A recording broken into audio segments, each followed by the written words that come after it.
नमस्कार। मैं डॉक्टर पांखुरी गौतम। आज हम बात करने वाले हैं बल्की यूट्रस के बारे में। अक्सर मरीज़ सोनोग्राफ़ी करने के बाद थोड़े से चिंतित हो जाते हैं अगर सोनोग्राफ़ी पे डायग्नोसिस लिखा होता है बल्की यूट्रस या बल्की सर्विक्स। बल्की यूट्रस या बल्की सर्विक्स जानने से पहले हमें ये पता होना चाहिए एक नॉर्मल बच्चेदानी किस साइज़ की होती है।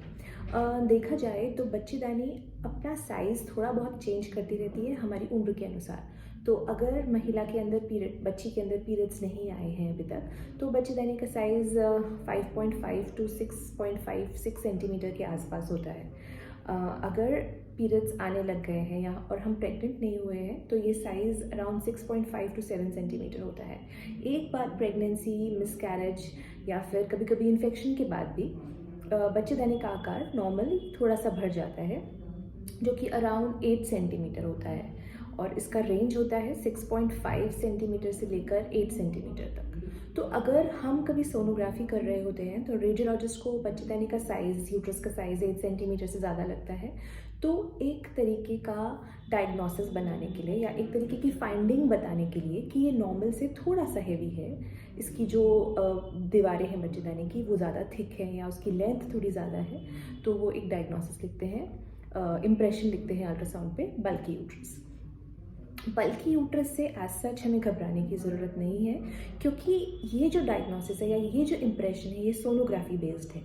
जब आप हमारे पास आते हैं, यानी कि डॉक्टर जो क्लिनिशियन है उनके पास आते हैं, तो वो सबसे पहले आपसे पूछते हैं कि क्या आपको कोई दिक्कत है, क्या आपको कोई सिम्टम है, या फिर रूटीन जो हमारे एनुअल चेकअप्स होते हैं सिर्फ उसके अंदर बल्की यूट्रस डायग्नोसिस हुआ है जिससे आप चिंतित हो रहे हैं। तो मोस्टली ये जो डायग्नोसिस है, इम्प्रेशन है, ये सोनोग्राफी बेस्ड होता है।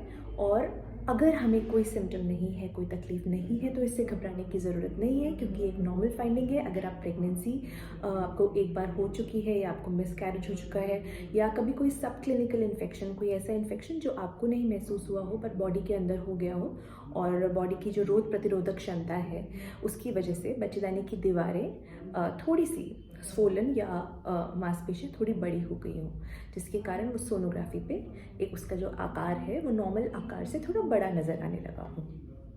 ये थी बातें नॉर्मली, लेकिन कभी कभी बल्की यूट्रस हमको आगे इन्वेस्टिगेट करना पड़ता है, क्योंकि बल्की यूट्रस के एक सिंपल यूट्रस जो बल्की हो सकता है, उसके अलावा और किन कारणों में यूट्रस बल्की हो सकता है हम उसके बारे में भी बात करेंगे। जो बच्चेदानी के अंदर की जो परत होती है, जैसे ये एक नॉर्मल यूट्रस है, इसके अंदर जो लाइनिंग होती है जो हर महीने बाहर शेड ऑफ होती है, अगर ये थोड़ी परत मोटी हो जाए, इसे हम कहते हैं एंडोमेट्रियल हाइपरप्लेजिया। अगर इसके अंदर की परत, जहाँ आपको ये कॉपर्टी दिखाई दे रही है, इस जगह पर अगर यहाँ पर हर महीने जो परत है नॉर्मल से ज़्यादा मोटी बने, तो उस जगह पर उस मोटापे की, उस बच्चेदानी के अंदर की जो परत का थिकनेस है उसके ज़्यादा होने की वजह से बच्चेदानी का साइज़ भी ज़्यादा मेजर होता है। और एंडोमेट्रियल हाइपरप्लेजिया यानी कि परत को ज़्यादा होने का ट्रीटमेंट हमें करना पड़ सकता है। इसकी फर्दर जांच एंडोमेट्रियल बायोप्सी, पैप्समेयर, इन सब के द्वारा करनी पड़ सकती है। सेकेंडली, अगर बच्चेदानी के अंदर, यूट्रस के अंदर फाइब्रॉइड्स हैं तो भी उसका आकार बड़ा हो जाता है। फाइब्रॉइड्स का ट्रीटमेंट हम तब लेते हैं जब हमें इससे कोई प्रॉब्लम हो या उसका एक जो साइज़ है वो एक पर्टिकुलर साइज़ से थोड़ा ज़्यादा हो या हमको कोई ना कोई उसकी वजह से सिम्टम आ रहे हों। थर्डली, अगर हमें कभी इन्फेक्शन हुआ होता है या बच्चेदानी के जो पोस्टीरियर पीछे की जो सतह है उसके पीछे वाटर कलेक्शन है, पानी कलेक्शन है, जो सोनोग्राफी में दिखाई दिया है, और हमको पेट में नीचे की तरफ दर्द भी रहता है, तो हो सकता है कि आपको इन्फेक्शन हो, जो कि नॉर्मल ट्रीटमेंट से ठीक हो जाता है।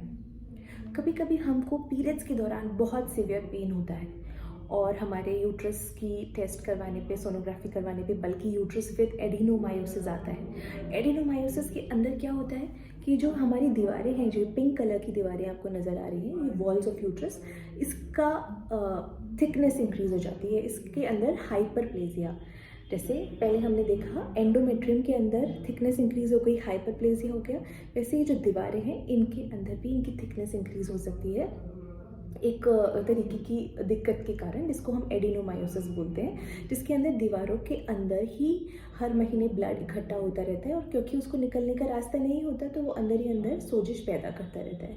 ऐसी स्थिति के अंदर महिला को बहुत ज़्यादा पेन होता है पीरियड्स के दौरान, और इसका ट्रीटमेंट हमको एज, फर्टिलिटी, बहुत सारी चीज़ों को मद्देनज़र रखते हुए करना होता है।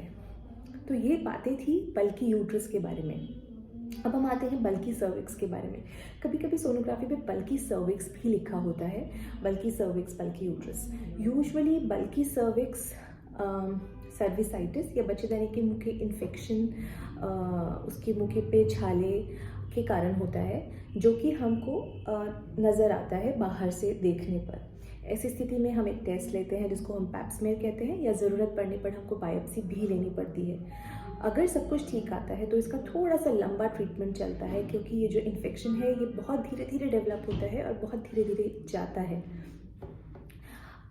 इन सब बातों से आज हम ये जान पाए हैं कि बल्कि यूट्रस या बल्कि सर्विक्स यूजुअली बहुत ही चिंताजनक विषय नहीं है, लेकिन हाँ, हमें ये सब कुछ ध्यान से जानने के लिए, इसके बारे में और जानने के लिए हमारे क्लिनिशियन, हमारे गायनेकोलॉजिस्ट को मिलना चाहिए, लेकिन घबराना नहीं चाहिए।